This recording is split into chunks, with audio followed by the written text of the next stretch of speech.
Today we talk about the Metaverse and the future of art collections. And we are very, very fortunate to have gathered some of the industry leaders, I might say, and I'm very glad to introduce them to all of you. So let me start with Sylvain Levy. Sylvain is one of the most important art collectors of our time of Chinese contemporary art. And Sylvain himself, not only that he has started the first virtual museum in the world, the DSL collection, he's also one of the very first people to believe in metaverse and what virtual reality would do to since 2004. Sylvain, am I correct? 2005, and I'm just the co-founder of this collection. And yeah, the co-founder of the collection. my wife is, is the essential part. French woman is always the essential part. Yes. So I think maybe Sylvain would like to share a little bit about what DSL do and what DSL collection is about. And we can learn more about this very special virtual collection. Thank you very much for inviting me first at this fair and at this panel. To tell you the truth, I have the feeling that I'm part of a very important moment because what you're doing is part of the now and the future. And all the people who are around this panel are, for me, part of the now and the future. And for someone who has been collecting for 37 years, I really see a big change coming in the future. And I think that all these persons here will be part of that. I just want to say that what was important with this collection for us is not only to amass objects, but always to try to understand the world in which we are living in through this collection, this journey of collectors, and also to try to always speak the language of its time with this collection, especially because we decided to open to the public. So it's totally normal that today we are interested in Metaverse. It's totally normal that we're interested in NFT, but it's just the beginning of something. And I think it will be a very exciting future.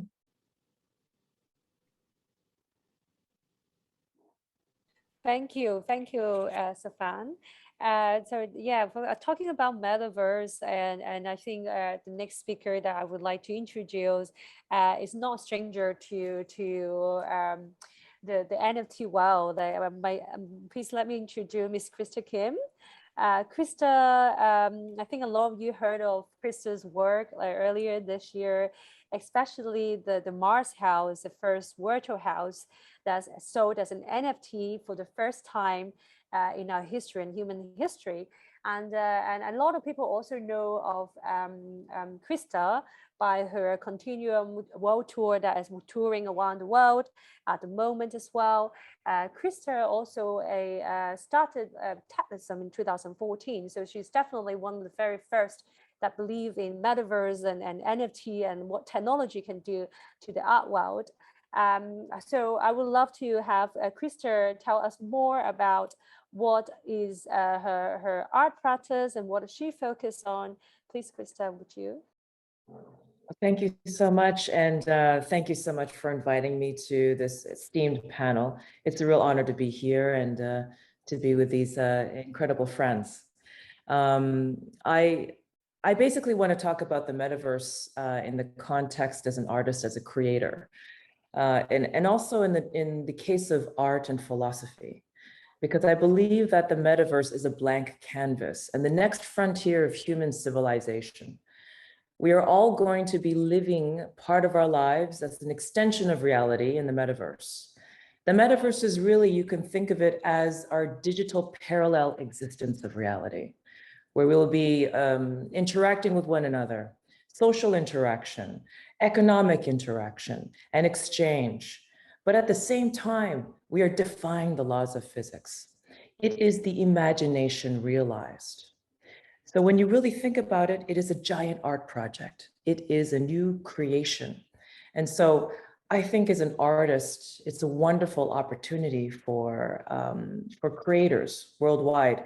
And it doesn't matter if you're an artist or a designer, anyone who creates can create for the metaverse and create objects and services that make others' lives enriched, that actually brings forth, you know, some kind of value. And I think that the aesthetics and the philosophy behind the metaverse should be about humanism. So, of course, with art, when we create art in the world, it is to connect the human to the times, to what is happening, to have a human connection with one another. And I think the metaverse should be a place where we're actually adding value to people's lives. We're educating people.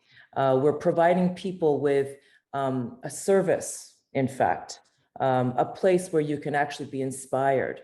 And I don't think that we should leave the metaverse only in the hands of capitalism and technocrats. Otherwise, we will have an alienating dystopia. So it is important for all artists to be engaged, to be fully interested, to be experimenting, taking risks, engaging, displaying work, having conversations, and actually collaborating with engineers, collaborating with people in technology. It's all about co-creation and collaboration in the metaverse. So for me, my greatest vision for the metaverse is a place where our values of democracy, free will, and also freedom of expression are upheld. And I think these are valuable to carry on. Thank you, Krista. That's very insightful from a creative point of view. And having you exhibiting in digital art fair in Asia, especially giving the Asian art collectors, you know, a new insight on what art can do. Especially Krista's work, Super Blue version 2, is especially talk about how a piece of virtual or digital art world can actually be healing. So that we can talk a little bit more about that later on. When you talk about Krista, when you talk about taking risk and you know, engaging with the new engineer and the new world of, like, you know, art creatives, really this is a perfect time for me to introduce Yard. Yard is a homegrown Hong Kong entrepreneur, and obviously now he's one of the very leading figure in Hong Kong, in Asia, to really talk about technology integration and bringing that technology to the metaverse, and then from NFT to gaming to a lot of different aspects. And let me introduce Yatsiu. Yatsiu is a co-founder and chairman of Animoca brand and Outblaze, and he has been leading the metaverse invention in Hong Kong lately. So I would like to introduce have Yar explain to us a bit about himself and his project. Thank you very much. It's a great pleasure and honor to be here with this very distinguished panel. So yeah, as mentioned, I'm the chairman and co-founder of Animoca Brands. Quickly, as a company, we have been involved in this almost for 4 years, starting with CryptoKitties, and we are both builders and investors in the space. So, you know, we were early investors in like OpenSea, Axie Infinity, Bitski, Wax, Decentraland. We're also the owners of the Sandbox. And we also have many of our own metaverses that we're building in the space, particularly the open metaverse. And we're big believers in everything that, you know, Krista just shared, and Sylvain, basically about how this is really going to completely sort of revolutionize the space. And perhaps one way that we like to express NFTs and why we think it also will bring mass onboarding to what we describe as the open metaverse is that we think of NFTs as stores of culture, right? Everything that we engage in, and these, you know, not just memories and moments, but actual sort of historical things that mean to us. Digital culture was always fleeting because we never owned it, but actually now through NFTs and the true open metaverse, we can own these moments, which means we can own our data. And for us, the bigger picture is that this is all about data, right? The most powerful and perhaps most valuable resource in the world today, which has given rise to sort of the power of companies like Facebook, who actually are really stealing our data for themselves. and they get all the benefits of that data, whether you call it Spotify, or whether you call it, Amazon or Tencent, right? And actually, what makes us human is this incredible creative capital that we have, which today is actual, in the metaverse, real capital, right? The stuff that's valuable isn't what you can dig on the ground, it's what comes from our head. And that is basically finally something that we can own truly and share. And that digital capital is human capital, is creative capital. And that basically becomes that derivative of value in the metaverse. And perhaps the most important thing here is that this metaverse needs to be open, right? It needs to be. So our big mission that we have is that we have these assets, these non-fungible tokens, that now become weighty because of the fact that so many people build on top of it. And these NFTs themselves become platforms, which means really, in effect, that artists themselves have the ability to become their own creative platforms, because they create communities around the ownership of art, which is already happening today, except that it's sort of separated. But with blockchain and non-fungible tokens, actually every owner of that piece of art ends up being a small social network between that, and has this direct relationship, and they own the relationship, and they're able to monetize that fairly, right? So we think this of a major evolution, as a form of digital property rights, equivalent to how we went from feudal society to one of capitalism and democracy. So we think this is going to be, even bigger than the birth of the internet 20 years ago. Thank you, Yar. That's so inspiring to hear that. And I think Sylvain just knocking his head is like, yes, I agree. So the next person that I'm going to introduce actually is, when you talk about ownership of work, that like Vito will have so much to share. So let me introduce Vito to everyone that is like listening in the panel discussion. We have more people dialing in right now. So Vito, I actually met Vito through his company VR or Art. Vito is definitely a very technical mind. He has founded his company called VR or Art, which specializes in virtual reality exhibitions. And it has been doing really well, especially with, I think there's a new collaboration with VR or Art with several institutions in their arts, in the fine art world, and also several museums, galleries around the world. So I will let Vito tell us a little bit more about his project. Hi, Gillian, and thank you for inviting me. And this really panel is a high-profile panel, and I'm really glad that we're all here to discuss these important topics of the current state of matter in the world of metaverses and NFTs, which are now starting to find their way together, I think. So in a nutshell, we have created a company called VR Art, which developed a platform for galleries, museums, and artists and collectors to create virtual reality exhibitions. And the idea actually came to my mind in 2017, once we had a kind of a year of experience in virtual reality, and it was crystal clear that exhibitions and galleries and art will start to travel around the world in these metaverses, actually virtual exhibitions. And it makes a lot of sense, because art is difficult to transport. It's very expensive to move around the world, and people are just not able to visit all the important museums or exhibitions. They cannot reach this cultural heritage or the current, let's say, art trends all around the world. They're always bound to a geographical location that surrounds them, which means that they can learn most about their own culture, and very difficult to engage, especially now after COVID, to actually travel the world and see other cultures. Then what also happened, it was crazy, is last year COVID started, so everybody needed virtual exhibitions immediately. Like, it was not a matter of a month or two, it was like tomorrow. So we decided, because the VR part of the platform was not completely ready, we decided to put it on the web.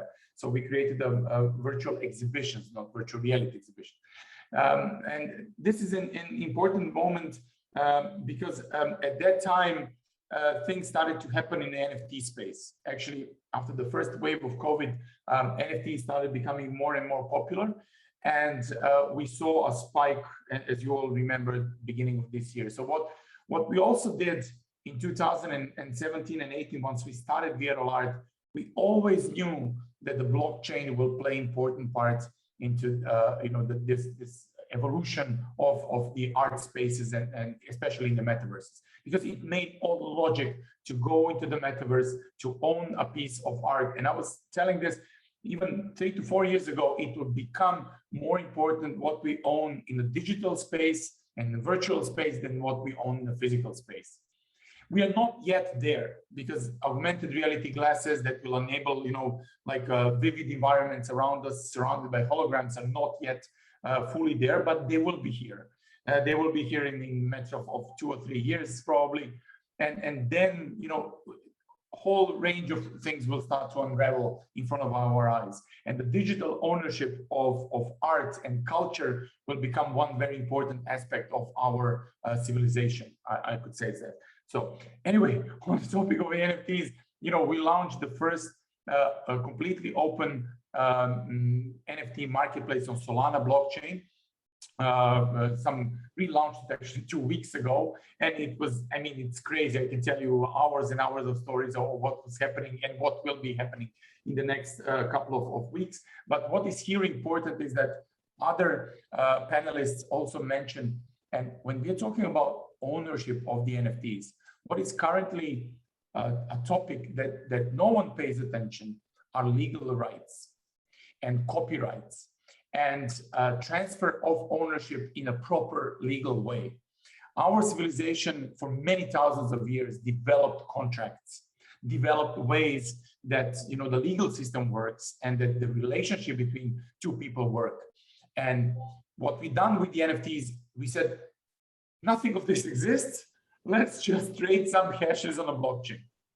We think that, and our approach and our path forward is to redefine these things, because NFT is not only about the ownership, it's also about the representation. It's representation of an item, whatever it is. Is it a cultural object that existed 2,000 years ago, or is it a new piece of digital art that came to existence yesterday? It's still something that needs to be recorded and in a way utilized. And this is what NFTs of the future will be. So just opening up a topic. Yeah, thank you so much for sharing the insight. And I think the legal part will be something that everybody would be interested to talk about. But before we go into something more in depth, let's answer one of the questions that I actually got from our audience. I'm really interested to hear the definition and what you guys think.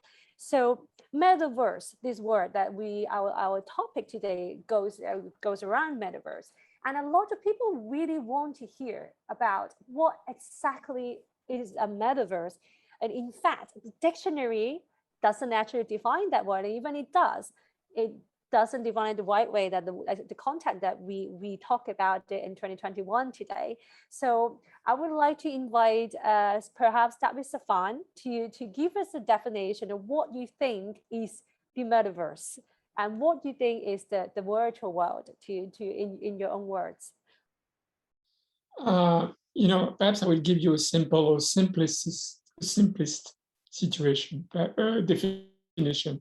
At this moment, you go to internet, and especially you go to for an utilitarian reason. You go to Google, you go to Amazon. It's very utilitarian. Metaverse, you will live in the internet, because what's happening today is that the human being is now experiencing the inception of a digital twin, and it was very well expressed by before. So today, you, me, everyone here has a digital twin who spends between 4 to 7 hours in digital world. And this digital twin has its own emotions, way to connect, way to consume.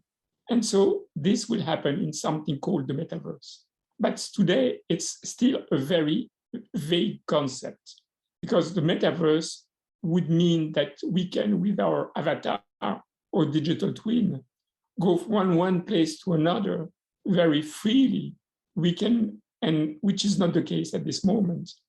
So I think that we are putting on the table a certain number of concepts on the metaverse, but the reality today is that nothing is really clear in the way it will be built in the future. But it will exist. This is for sure. It will exist.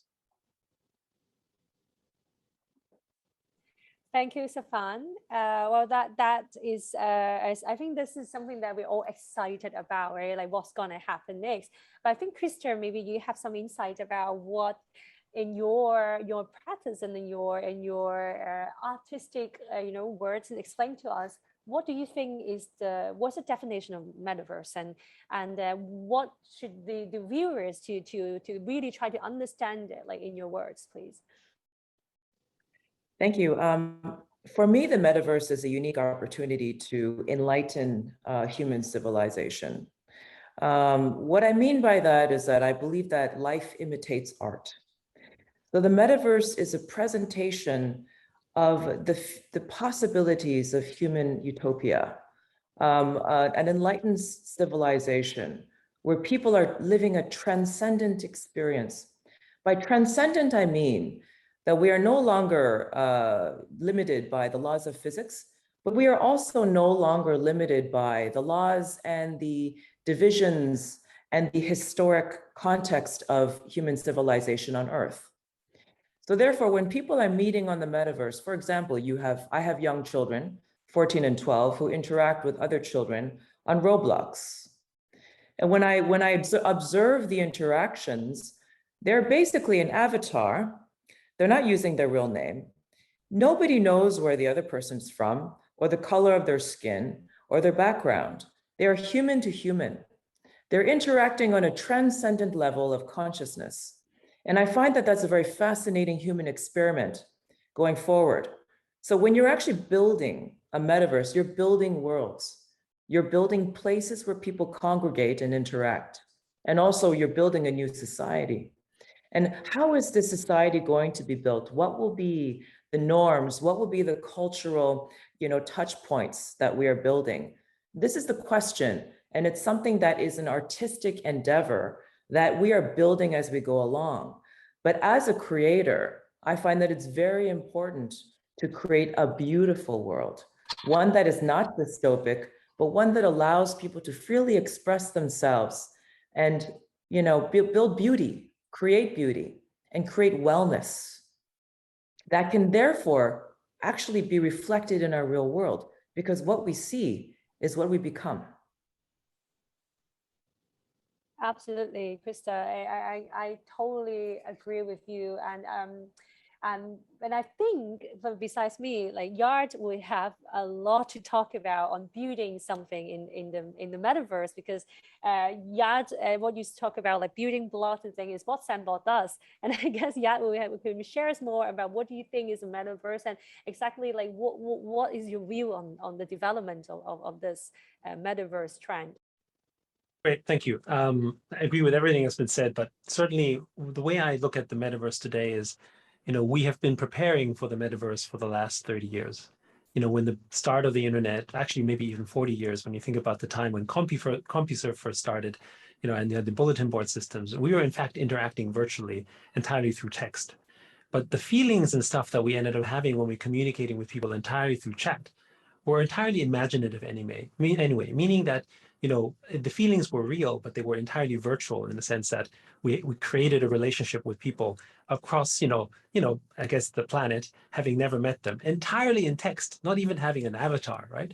And this is what we kind of describe as Metaverse 0.1. And I think we're in Metaverse 0.5, right? Because it's a closed metaverse, meaning it's a walled kingdom. It's a garden that we can't leave and don't have the full freedom and rights, right? And the full metaverse is the one where we actually have full rights and full ownership in our own data, in our own assets, and can build and develop from that, right? So I think we're sort of stepping into that because blockchain and NFTs make that possible. And so now what we have right now is, and this is part where sometimes people struggle with, oh, is the metaverse really sort of there or whatever, right? And how can I actually know if it's real or not? The thing is that, feelings like love and emotions and, all these things are entirely virtual sort of, things anyway, right? When you buy sort of a piece of art, what are you actually buying, right? You're not buying the canvas, you're buying an expression of someone's mind, of someone's idea, of someone's creation, which is entirely virtual, in fact, right? 99.9% of that value is not actually physical, right? But because of so many years we've been trained to think along those lines, we look at this and say, oh, actually, if I can't touch it, then maybe it's not real, which of course is part of that education, that I think Krista was alluding to before. So in the case of Sandbox, for instance, we're arguably one of the biggest virtual real estate developers in the world, which sounds kind of funny, right? And often the criticism is, well, if I buy virtual land, how is that valuable? There's infinite supply of land. And well, you could say the same in the real world. You could take, the nicest building in the middle of the peak in Hong Kong, and I could put it in the middle of Africa. And Africa is a beautiful place, but it just won't be as valuable because the network effect embedded within that particular place isn't there.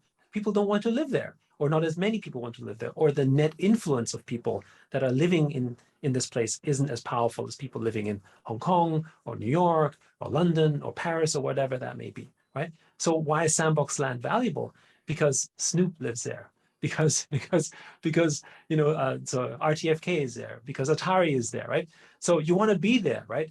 You want to be with them. So it's a part of that sort of membership, and by being there, you can actually own a piece of that network effect as well, right? And that's maybe even entirely virtual, but real estate and its value, physical real estate, is actually virtual as well, right? I give people examples of, well, what happens, this doesn't happen only in many places anymore, but what happens if there's a revolution, right? And, there's a new government in place?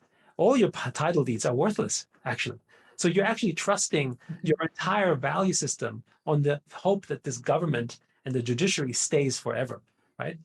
Blockchain is actually really forever, right? That's the big difference here, right? And so the provenance and the historical aspect of non-fungible tokens that can travel really for eternity is what makes this really, really powerful and super interesting. So, to us, this is just the beginning, obviously, but I think this will cause this incredible sort of ownership and revolution. And the metaverse will become truly real because we actually now truly own a piece. I think Chris Dixon had this expression. He said, now we can own a piece of the internet. And a lot of people made fun of him because how can you own the internet? A piece of that. But that's what this is. When you are a citizen in a country and you have a vote, right? That means you can decide or have a small say in the future of its government to ensure your rights, right? You actually own a piece of that place as a result as well. Absolutely. Yard, it's very inspirational every time I hear you talking about the metaverse, because obviously you're one of the very first people in Asia, if not the first, you're the very, very first in Asia to talk about this. And even if your company are developing Sandbox and all the other things that like Animoca does in the Asia region. And you also mentioned a little bit about what we can do, like besides like owning virtual land and owning like different property and then collectibles. And I think that's something that Vito, that I would really want to talk to you more about, because you are deep in the technical aspect of the virtual reality and actually bringing that into the fine art industry. So you work along with galleries and museum and building virtual exhibition show, especially for fine art industry. So if you would share with us what's your insight of what is a metaverse and what can we actually do in VR or art, in the virtual reality, especially what hardware that you're working with and what program that you've been working on, that I think will be very interesting for our audience to learn more about it. Well, this sounds like actually a philosophical pen. It's more like we're talking about the bigger concepts here. So I would like to lean on that and actually tell a story about visual art through the eyes of how I see the metaverse and everything. While Yat was talking, I had like three things that I wanted to mention that inspired by what he was telling us. So first is that in the last, more than 2 years, when I talk publicly about these things, I'm saying that we are currently in a war. And this war, in a digital sense, is a war on human attention. And this is a big thing. And as you have seen yesterday, I think, and a couple of days ago, with the Facebook having this big, this lady was a whistleblower, and she told us how Facebook is actually compromising our data in order to get us to, but we know all of this, spend more time and popularizing the content that is not really righteous to popularize because of the human attention span. And I'm saying this, the same thing will be applied to Metaverse, even maybe more, because the engagement will be stronger. The drive will be, bigger. And we will spend more time probably in the metaverses than we are spending on the phones. We'll be detached from the reality. And this is the war that we are fighting in the metaverse right now, is a war for human attention. If we don't win in the war to present culture, to present art, to present education, to present these kind of content pieces to our audiences, especially children that are coming into the metaverse, that will be users of these metaverses, we are doomed. They will only consume games, they will only consume entertainment, they will get lost so easily. So I feel that our mission, especially with viral art, is to bring museums in, to bring galleries in, to bring art, to create an environment that will be, competition to what we have today in gaming, in entertainment, in celebrities, in like these kind of things. So I do support the idea that we will share these virtual environments, but I want to see engaging educational content. I want to see engaging cultural content.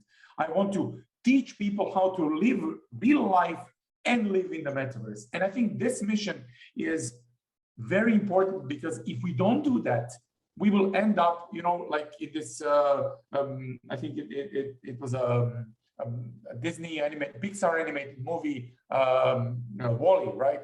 WALL-E, Eva. But you remember these people with their headsets and big chairs, and they're all fat and, living in these realities. We need to think about these things today and not when it actually happens. So that's the first thing. I will be quick with the other two. The other thing is that I was actually, there's another thought that I had in like 10 years now, since I'm really strongly engaged in the social networks and everything. I think that making an avatar, transforming yourself into a virtual identity without the rules that your real identity has in real world, is actually our own not questioning, but finding the reason why we exist. It's our own kind of what is it in English? Anyway, we are trying to understand what we are, who we are, where we are living by experimenting. Once we get the chance to switch the identities and experiment with the identity itself, then we will be able to transcend the reality and think about why we are here. Why do we exist? What is our purpose in life?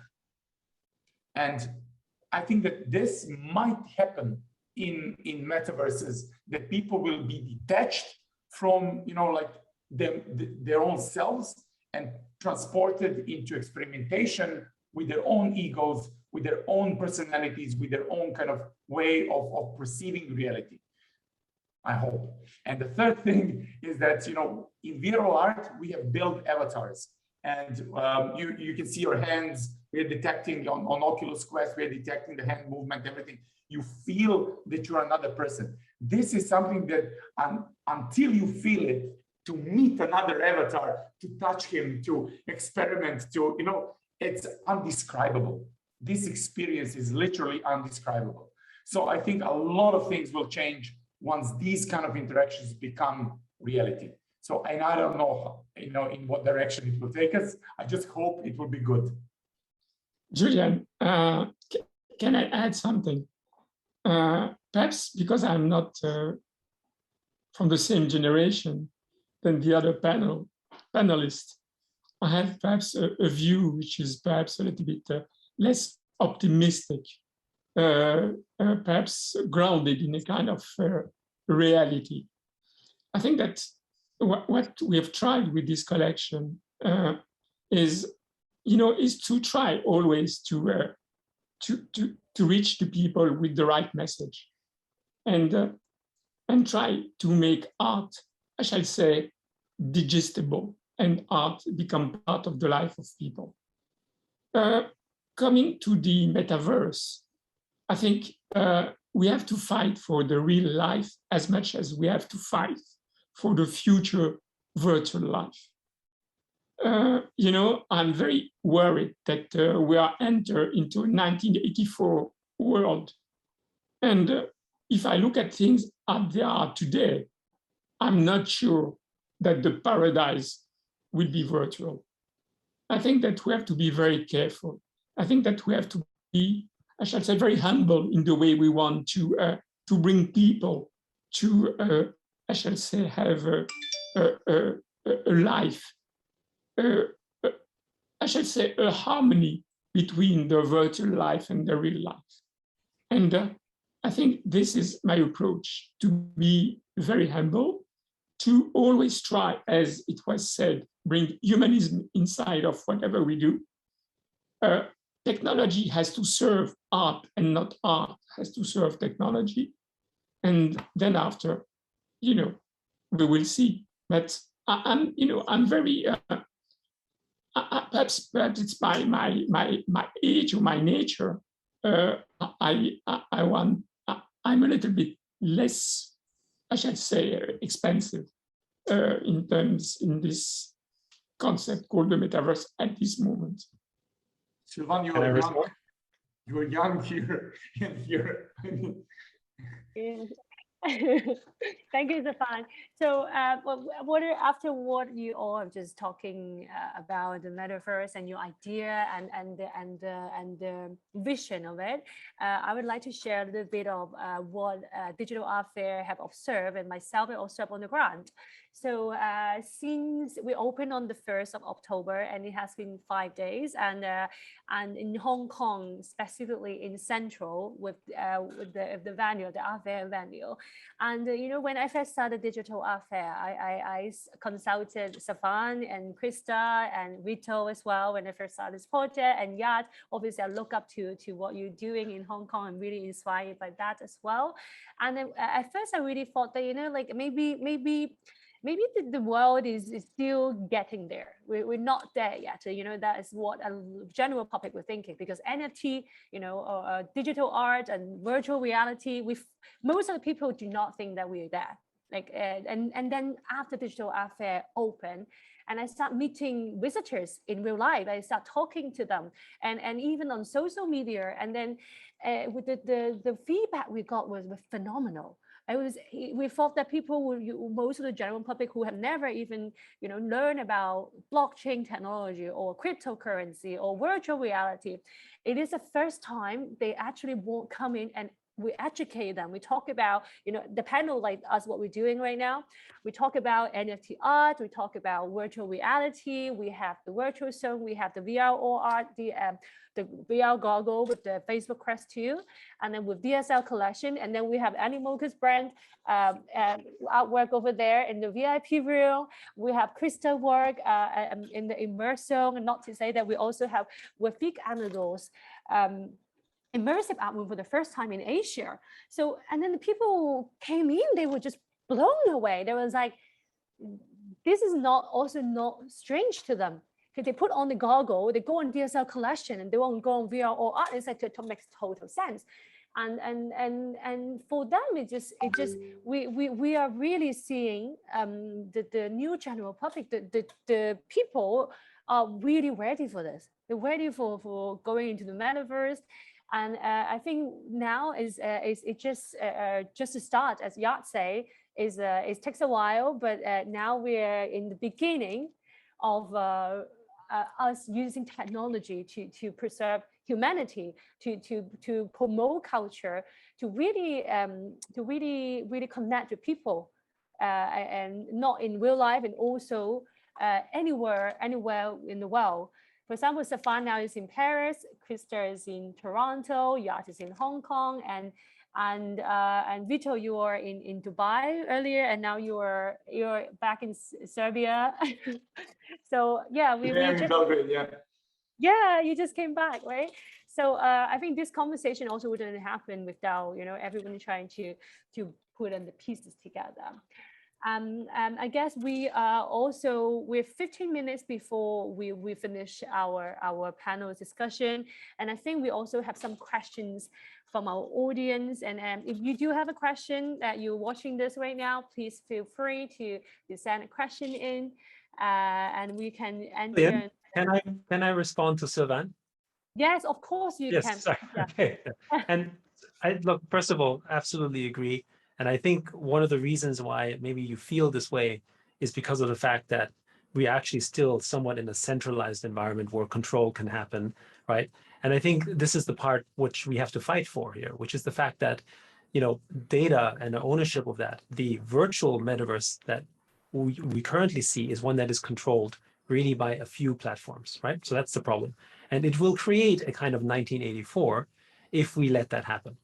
When I first started an ISP in Hong Kong in 1993, and back then, even AOL, lost, and even China, when it was trying to build their own intranet, sort of wasn't able to do that. So we all thought, hey, that's great. The internet will be free, open source, everything wonderful. And then all along came Facebook, promised an open framework, and then basically controlled it, right? So I agree with you that we do need to be vigilant, right? And I think because of the fact that something like Facebook taught us that they can actually sort of take our data and take our sort of data sovereignty and actually control that space. So I agree with that.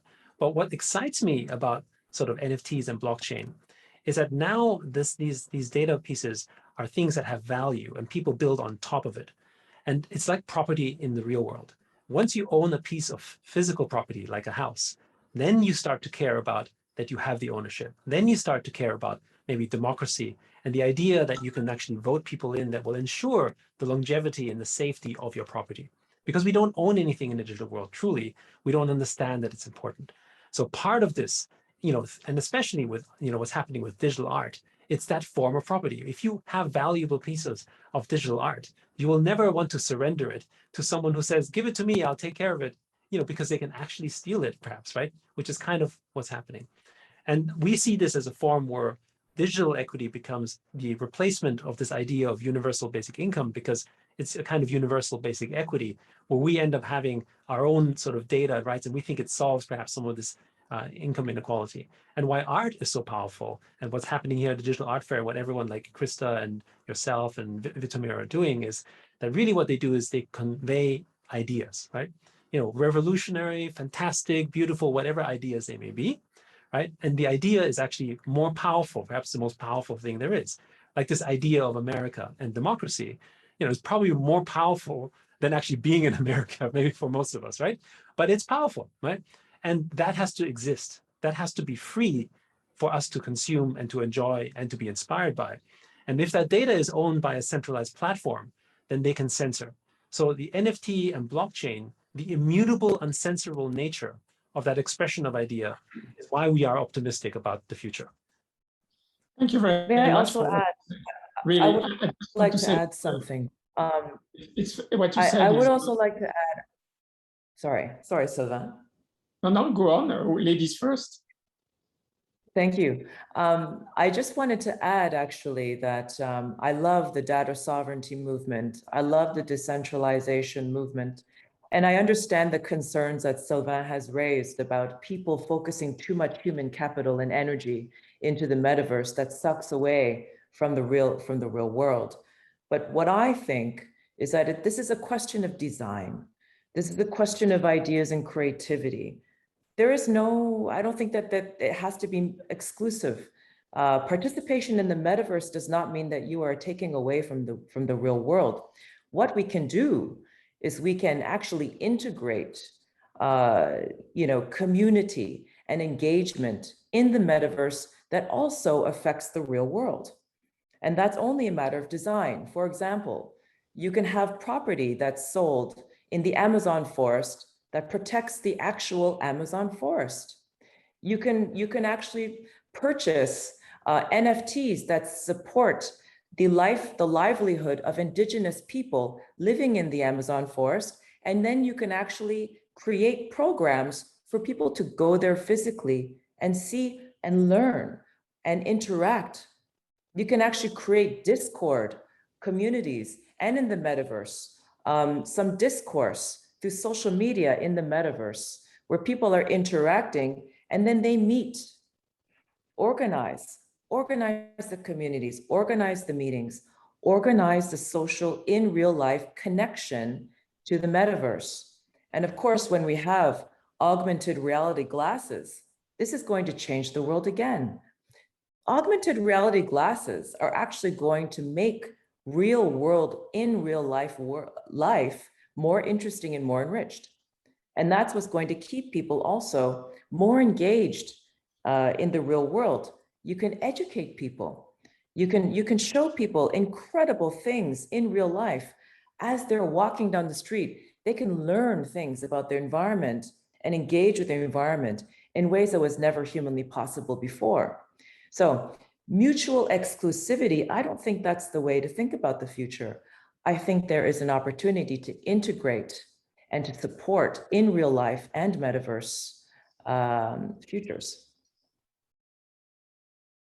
Thank you, Krista. And Sylvain, would you trying to tell us something earlier as well? I think that, thank you very much, Gillian, for this panel. I think it's very inspiring for me. And I think there is a lot of food for the thoughts were brought on the table.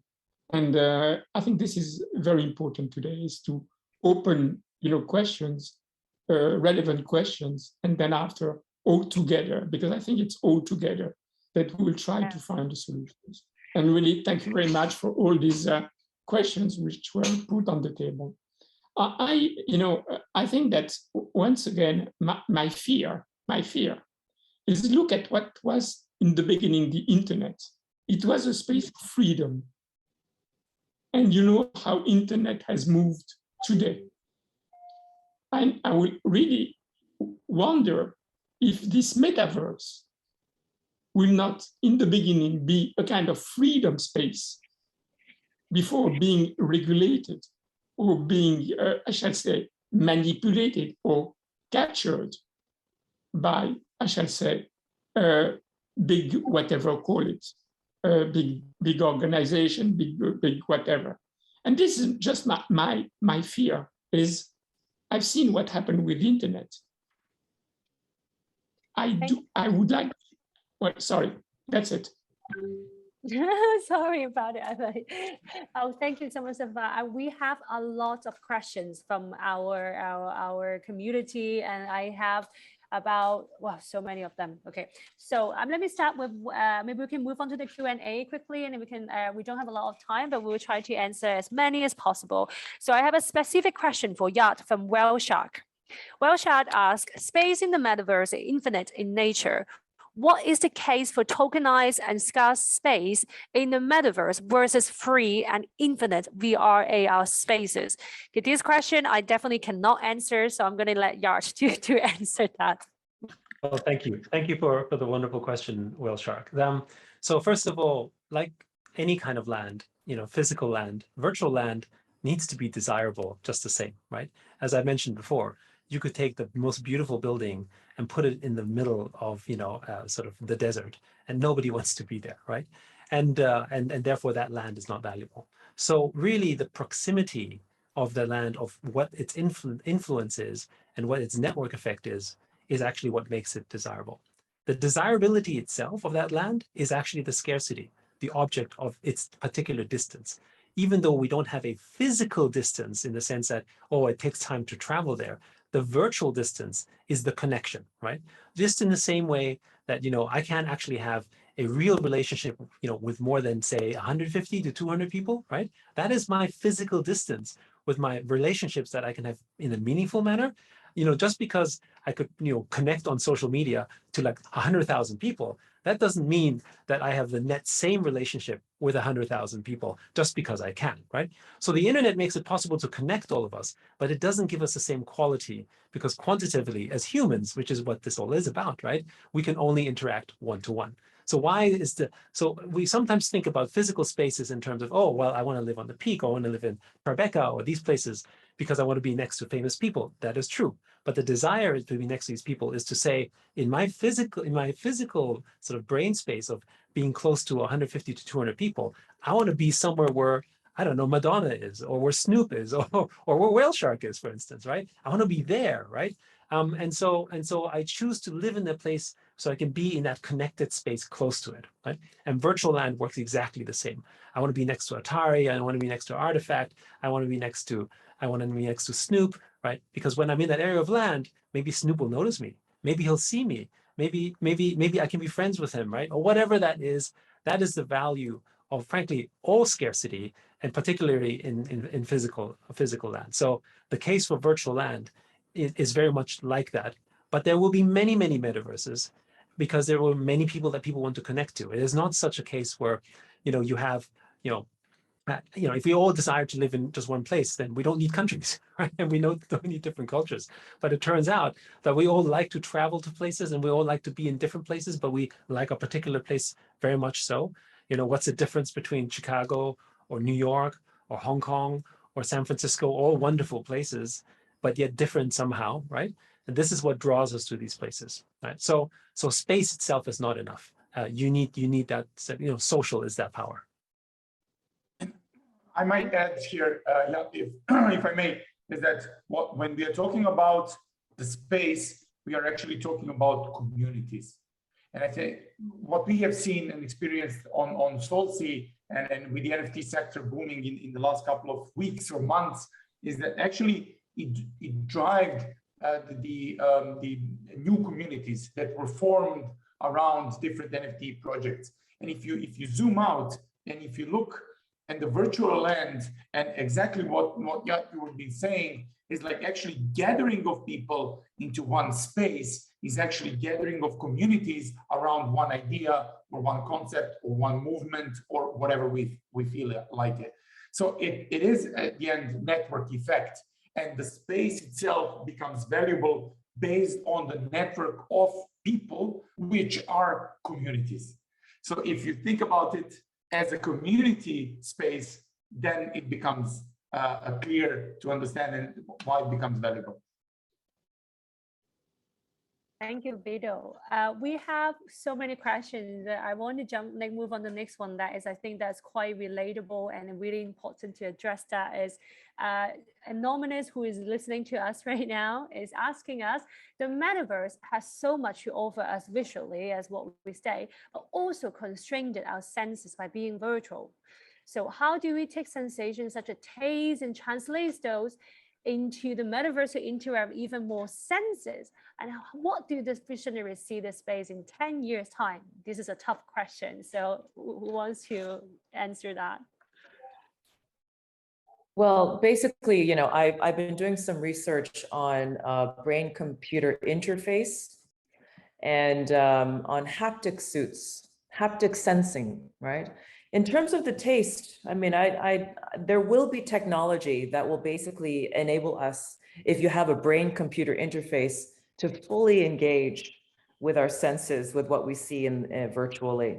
And this technology is coming. This is brain-computer interface technology that's going to manipulate exactly what we perceive as real in our senses through the computer manipulation of our minds. But the thing is that this is a technology that I think that we should think more about in terms of bringing the metaverse into real life. I don't think that it's great to actually live our lives in the metaverse full time. I don't think that's the goal. I think the goal is to enrich our real life with what we see in the metaverse and to enable us to interact in ways as human beings that are transcendent, that we cannot do in real life. For example, if you want to visit the pyramids, you could put on your VR glasses, or through the AR glasses, jump into a portal and you can be in the pyramids, and you can actually have a tour guide showing you what they see, and actually educating you on going deep into the, the pyramids themselves. You can actually do that. But that's something that, we should actually think of more as an enhancement of real life. Yeah, but that's all coming. Brain-computer interface technology is definitely in our future. I just want to add one more thought, and I agree with the the brain sort of neural interfaces will be that of the future. After all, your iPhone or your Android is effectively already a kind of quasi neural interface. It's just using the interface through your eyes, which is somewhat inefficient comparatively speaking to something that can plug into your brain, right?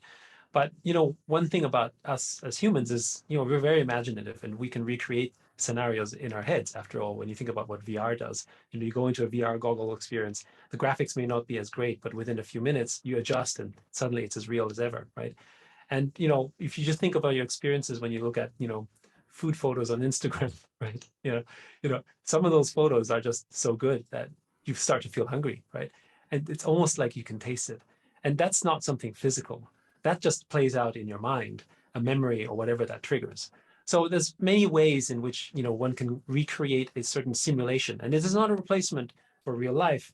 It's real life that complements, because after all, if we didn't actually taste the food in real life, then we can't imagine what it's like in the virtual. Can I add something? If you go to when you look to a movie, you can cry. It depends. Once again, it will depend on the content, how the content will be done. Everything will be about storytelling content. The emotion looking at a digital image is already existing, and we just have to I shall say to make it different in the metaverse. But the human being is already, I shall say, reacting to digital images. Absolutely. Thank you so much for joining us. I think we're approaching the end of this panel discussion. We still have quite a few questions, but I think we answered quite a lot of them already. And I guess my last question for all of you before we finish this session, this panel discussion, will be, what do you see as the future of Metaverse? What's the next step? And I think if each of us can just share very quick, a one sentence statement on what do you think is going to happen, will be a good end to this panel discussion.